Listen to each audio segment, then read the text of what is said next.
மாவீரன் தீரன் சின்னமலையின் 258வது ஆண்டு பிறந்த தின விழாவினை முன்னிட்டு தீரன் சின்னமலையில் வீர தீர செயல்களையும் அவரின் வாழ்க்கை வரலாற்றின் ஒரு பகுதியையும் இன்றைய சிறப்பு ராஜ பார்வையில் காண்போம். கர்னல் மாக்வெல் என்பவன் பெரும் படையோடு வந்தான். இதனை கேள்விப்பட்ட சின்னமலை சிறுபடையுடன் அவனை எதிர்கொண்டான். திரண்ட தோள்களும் அனல் பறக்கும் கண்களும் ஆக்ரோஷமான அவன் குரலும் அவனோடு இணைந்து இருந்த மறவர் படையும் குதிரையின் குளம்படி ஓசையில் அதனை பார்த்துக் கொண்டிருந்த காவிரி பெண்ணுக்கு மகிழ்ச்சியோ மகிழ்ச்சி. பொங்கினாள், ஆடினாள், கரைபுரண்டு ஓடினாள். காவிரி பெண்ணின் வாழ்த்தோசை சின்னமலையின் சிறுபடைக்கு உற்சாகத்தை தந்தது. கர்னல் மாக்வெல்லை அடித்து துரத்தினான். சின்னமலையின் வெற்றி மகுடத்தில் பதிக்கப்பட்ட முதல் வைரக்கல் இது. தோற்றோடிய மாக்வெல் மீண்டும் பெரும் படையுடன் தன்னை தாக்கக்கூடும் என்ற போர்த்தந்திரத்தை உணர்ந்திருந்த சின்னமலை ஓடாநிலை என்ற இடத்தில் ஒரு கோட்டையை கட்டினான். அவன் எதிர்பார்த்ததைப் போலவே மிகப்பெரிய படையுடன் மாக்வெல் ஓடாநிலை கோட்டையை முற்றுகையிட வந்தான். அந்த போரிலும் சின்னமலை படையின் அயற்சியுறாத வீரத்தையும் தீரத்தையும் கண்டு அஞ்சி புறமுதுகிட்டு ஓடினான். இந்த வெற்றிக்கு முன்பாக ஓடாநிலைக்கு அந்த பெயரில்லை. சின்னமலையின் தமிழாசானாக இருந்த புலவர் ஒருவர் எந்த நிலையிலும் ஓடாது நின்று போர் புரிந்த இந்த இடத்திற்கு ஓடாநிலை என்று பெயர் வைத்தார். இன்றளவும் அந்த பெயரே அங்கு வழக்கத்தில் உள்ளது. அந்த மாவீரனின் பெருமையை உலகம் அறிய தமிழக அரசின் சார்பில் அங்கு ஒரு அழகிய மணிமண்டபமும் கட்டப்பட்டுள்ளது.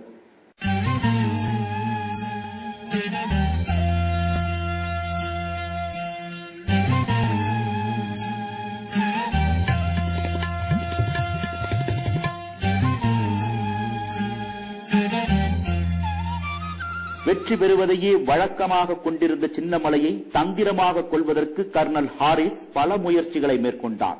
ஒருமுறை அதற்காக சின்னமலையை தேடி அவன் வந்தபோது சின்னமலை கிடைக்காததால் சின்ன புத்தி கொண்ட கர்னல் ஹாரிஸ் சின்னமலை விரும்பி வணங்கும் அரச்சலூரில் உள்ள அரச்சாணி அம்மன் சிலையின் தலையை உடைத்துவிட்டு சென்று விட்டான்.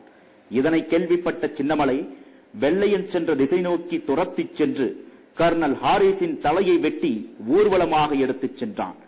இன்றும் அந்த சிலையும் சின்னமலையால் 10 நாட்களில் வடிவமைக்கப்பட்ட திருத்தேரும் அரச்சலூர் அரசாணி அம்மன் கோவிலில் வழிபட்டு வரப்படுகிறது.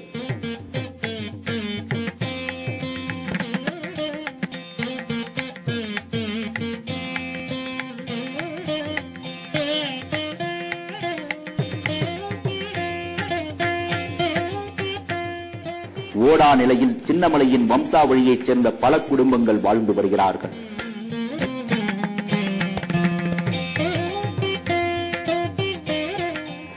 அதில் சுமார் 80 வயது நிரம்பிய கொற்றைவேல் கவுண்டரிடம் தீரன் சின்னமலை பயன்படுத்திய வீர வாள்கள் பாதுகாக்கப்பட்டு வருகிறது. ரத்னத்தா கவுண்டருடைய 5 மக்களில 2வது மகன் தீர்த்தகிரி என்று சொல்லக்கூடிய சின்னமலை.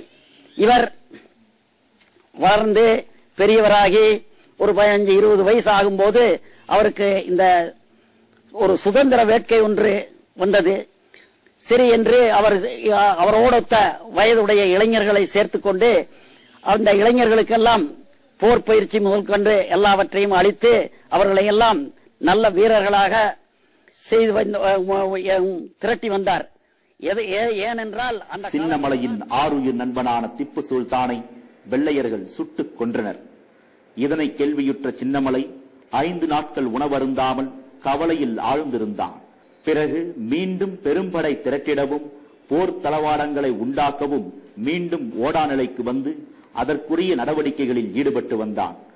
எப்படியும் சின்னமலையை வெற்றி கொண்டே தீர வேண்டும் என்ற தீராத வெறியோடு மார்ஷல் கண்மன் என்பவன் தலைமையில் மிகப்பெரிய பீரங்கி படையோடும் ஆயிரக்கணக்கான வீரர்களோடும் வெள்ளையர் படை சின்னமலையை கொள்வதற்காக ஓடாநிலை நோக்கி புறப்பட தயாரானது.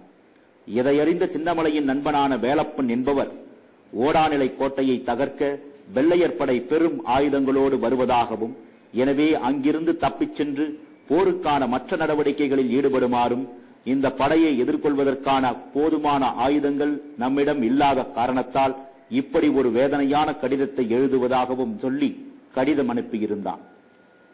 நண்பனின் ஆலோசனையை ஏற்று ஓடாநிலையை விட்டு பழனி அருகே உள்ள கருமலை என்னும் மலைக்காட்டு பகுதிக்கு சென்றார் சின்னமலை.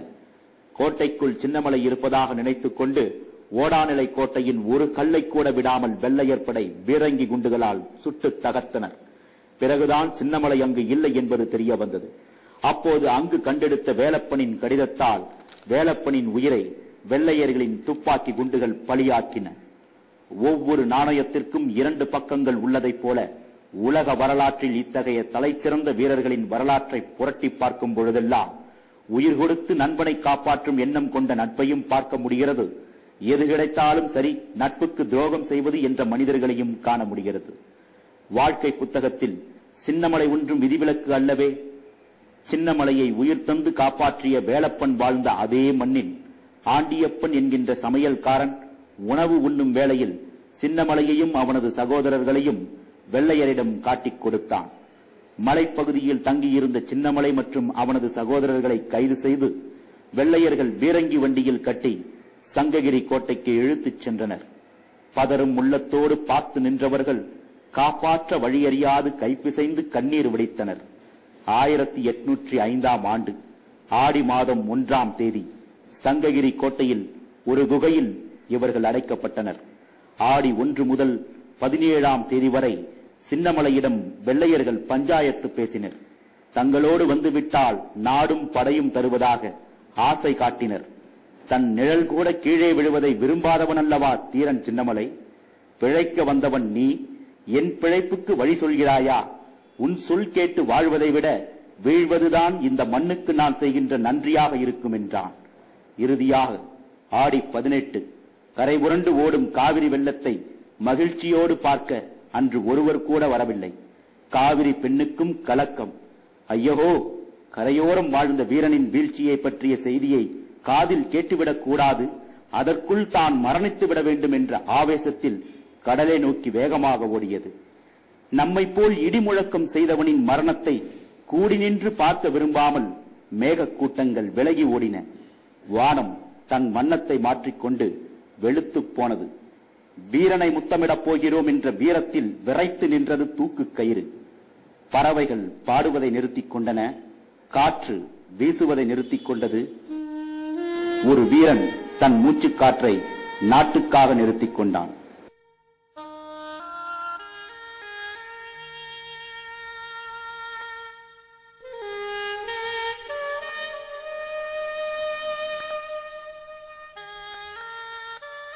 காலன் அவர் உயிரை பறித்துக் கொண்டாலும் காலமும் காற்றும் காவிரியும் அவன் பெருமையை என்றென்றும் பாடிக்கொண்டிருக்கும்.